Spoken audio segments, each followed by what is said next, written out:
Welcome back. So in today's session, let's learn about dictionary comprehension. So what is a dictionary comprehension? Dictionary comprehension is an elegant and concise way to create dictionaries. So let's say we have a code like this. Let's say we have square, we'll say dict is equal to dictionary object, and let's say for num in range 1 to 11, I can say square dict of num is equal to num into num. Okay, and now let's print square dict. So if I run this code, so you see we have 1 square is 1, 2 square is 4, 3 square is 9, 4 square is 16, 5 square is 25, 6 square is 36, and so on. So I can do the same thing by using dictionary comprehension. So let's do the same. Let's say square dict, let's say com equal to, okay. So in list comprehension, we had square bracket, but in dictionary comprehension, we'll use this curly bracket. So whatever we write here, let's say for, let's say num in range 1 to 11. So this is our loop. So this part, this is our loop. Now I want to define this square root and all, right? Square dictionary and all. Since I have this num, what I could say is num, I can say colon num star num.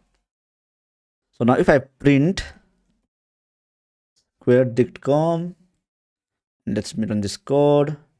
So you see we have the same result. So dictionary comprehension is just an elegant way to define or to create dictionaries. So in both this code, we have created a dictionary with the number, like the number square, we have this key and this is the value. So for every number, like we have this key and this value, right? Using the dictionary comprehension, we're able to do it in the single line. So let's learn about the pattern of this dictionary comprehension. So let me just copy this part and let me add in the command. So this will be iterable. This will be where, this will be where, this will be where, and this will be where. If you see, we said for wheres in iterable, so we all know how our for loop works. What I could do is I could set this variable as a key and this will be the value. So for simplicity, what I could do is let me just copy this part and let me print. I can just do it directly here. Let me print. So instead of num into num, I can say Pratap. Let me run this code. You see, for every key, I have this num. This is the key. For the first iteration, it will be 1 and the key will be 1. So the value is Pratap. So you can see in every item, in every key, I have this value Pratap. So let's assume we have a dictionary. Let's say old price. Let's say milk. It cost us 1.02. Okay. And we have another variable, let's say veg, it cost us 2.5, and we have spinach, it cost us 3. These are the old price. Let's say the price is in dollar. Price is in dollar. I want to convert this price to NPR in Nepali rupee, right? And dollar to NPR is equal to 131. So $1 equal to 131 Nepalese rupees, right? So now what I could say is new price is equal to, I can use the dictionary comprehension. So I think when you write this dictionary comprehension, it's better to go backward. So what I could say here is, let's say for, let's grab the key and value from this old dictionary. Let's say for item value in old price dot items. So this way we'll get, if we say old price dot items, then we'll get the key value of this dictionary, right?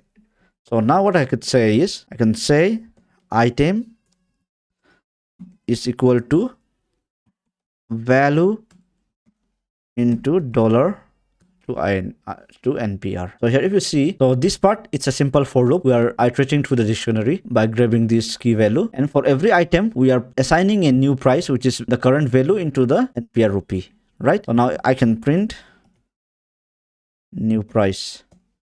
So let me comment all this. Let me comment. Let me comment. Now we should have only one print.